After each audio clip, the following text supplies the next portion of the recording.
Seto Asana. Seto Asana est un asana qui se fait en appui sur les mains et sur les pieds.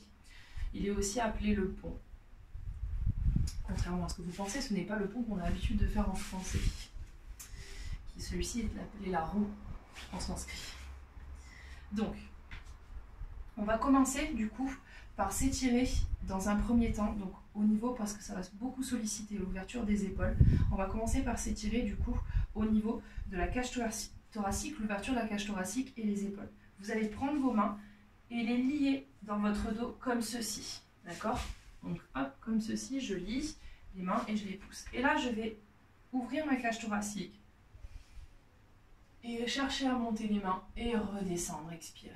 Inspirez, expirez. Envoyez bien la tête en arrière. Doucement, j'expire. Inspire, expire. Inspire, expire. Faites-le au moins une dizaine de fois. Dans l'échauffement, je vous conseille également de faire la nuque bien en avant, bien lentement. D'accord? Donc, l'ouverture de poitrine étant faite, on va étirer aussi également les poignets. On va se mettre à genoux, hop, comme ceci, et on va retourner les mains en direction, donc posture de la table, retourner les mains en direction des genoux.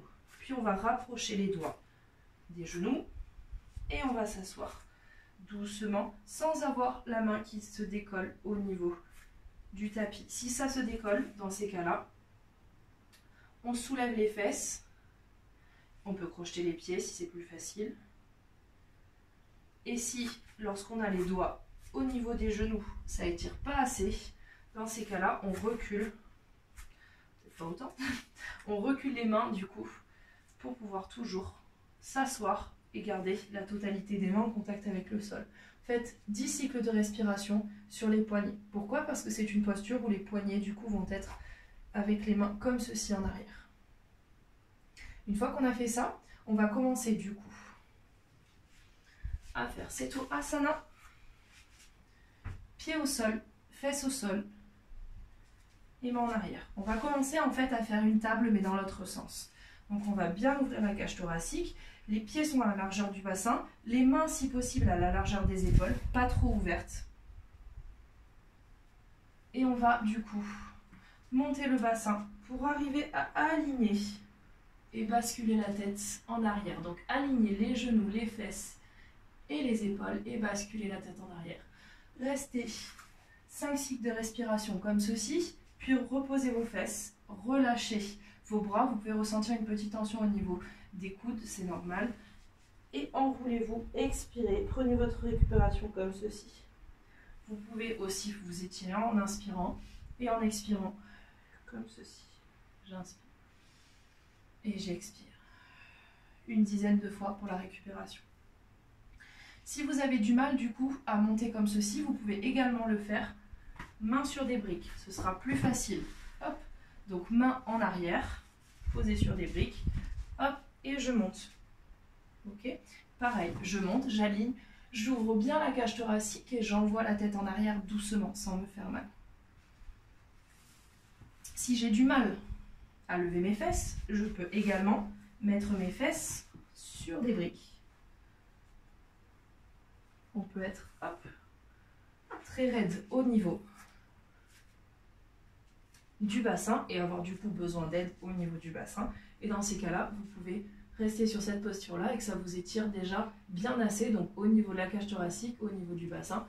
Et après, vous pouvez monter et redescendre ou mettre encore plus de briques pour tenir votre posture avec l'aide des briques sous les fesses. Donc n'hésitez pas, essayez en fonction de votre mobilité différentes postures. Étape d'après, hop. Donc Seto Asana, on est main au sol, donc main à la largeur des épaules si possible, pied allongé cette fois-ci, donc jambes allongées, excusez-moi, talons au sol et non pas pied complètement au sol, talons au sol, pied à la largeur du bassin ou alors pied serré si ça peut vous aider pour plus de gainage. Main du coup retournée à l'arrière Et là, on va pousser les talons fort dans le sol et monter le bassin vers le haut, tout en envoyant doucement la cage thoracique en arrière. L'objectif est d'avoir une cage thoracique totalement plate et les jambes qui descendent. Pas forcément le bassin au-dessus des épaules, mais au moins réussir à atteindre du coup un alignement entre les chevilles, les genoux, le bassin et les épaules, voire un petit plat au niveau de la cage thoracique du ventre et les jambes qui redescendent. Donc on est parti, on expire et sur l'inspiration on pousse et on se redresse.